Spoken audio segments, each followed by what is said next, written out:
Another close one, Scott. Where do you feel that one was won and lost? Well, I think those two guys. They had 49 between them of the 83.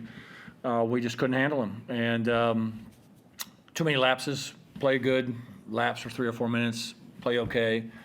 And as I told the group, and I probably made this statement probably 3 months ago, that there's going to be, at least for us, a lot of games in the last 3 minutes that are going to come down to execution, hitting a shot, doing the right thing across the board, rebounding, etc. And we've been in obviously multitude of these games already, and we're not even halfway through the season. So we have to tighten those things up at the end of the game. Our margin of error is 0, and it's just one of those things. They're frustrated, and you should be frustrated, but at the end of the day, we're hanging around and doing some things that are well enough to win some games, and we just have to see if we can stack some more days and work on our craft and get better individually and see how that carries over the next couple of weeks.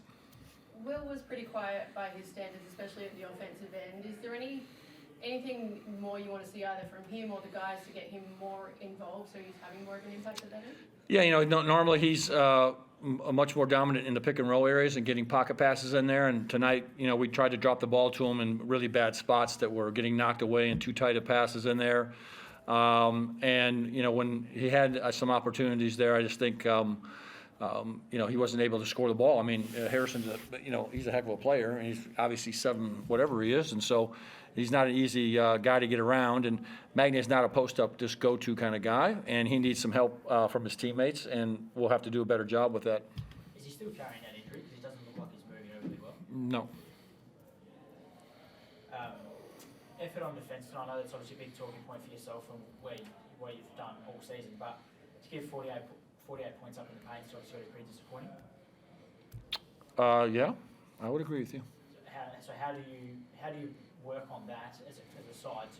It's nothing that you work on during the course of a game. I mean, ultimately, we held them in the 80s, low 80s, and we can't score. So to win games here consistently enough, we're going to have to score the ball much better and much more consistent. I mean, we're a little bit Dr. Jekyll and Mr. Hyde. Just 2 nights ago, we finally put 100 on the board, and now we grind away to try to get to 81. So points in the paint, yeah, okay, I understand it, but we're still keeping most teams in range for us of what we are capable of doing defensively.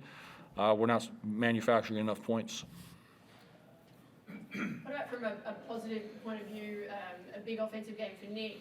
Ben hit some great threes at crucial times. What can you say? Yeah, I mean, those 2 guys were fantastic. I mean, I love Benny to death. He just brings great energy and great swagger to the game, just plays with a lot of passion. And he was fantastic again tonight. And, he had another corner 3 there that he'll take 1,000 times over. And I just loved his effort and energy that really brought us back when we were down 8 or 9, I think, at some point or another.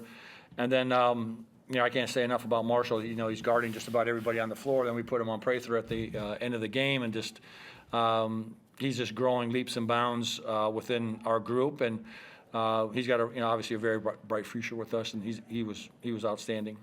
Didn't see Drim in the building today.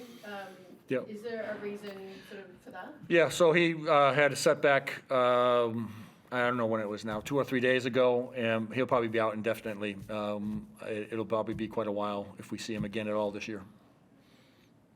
You spoke after the Thursday night loss about the record. Obviously, you lost 4 in a row now. Your record at home is 1-5, but you're on the road record is 4-2. What's the difference? How is it such a big differential between the 2? Well, I don't really have a great answer for you.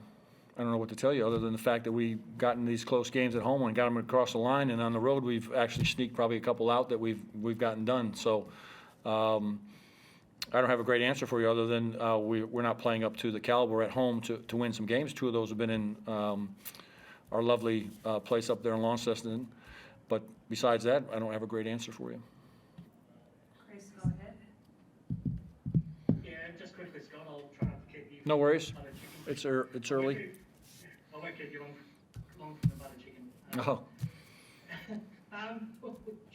Obviously, it's a big night for Josh to play against his former team, and he came up huge again, and he's having a career best season for you. And it's tough for him at times going up against somebody bigger like Tyrell, but you can't ask for any more than what Josh has been giving you, can you? Yeah, I mean, I thought he played really well tonight. Unfortunately, just the size of that matchup, having Magnay out there against a bigger body to put him against Harrison was what we went with. And we got back in the game, I think, with 8 or 9 points down with that smaller group, and I just let them ride it out.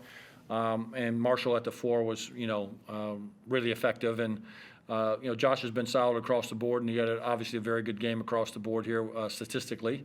And, he's been good for us, obviously. That last possession probably didn't pan out how you would have hoped. What were you trying to get? What was the look that you're hoping for in that last play?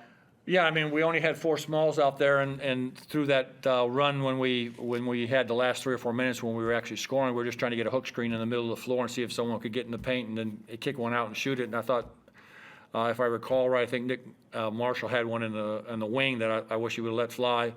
But we're just trying to grab paint. Obviously, you can't call a timeout, so it's just more about spacing the floor and trying to drive one in there and see if we can get a cheap 2 or a kick out 3. And it became just a bungled mess at the end of the day.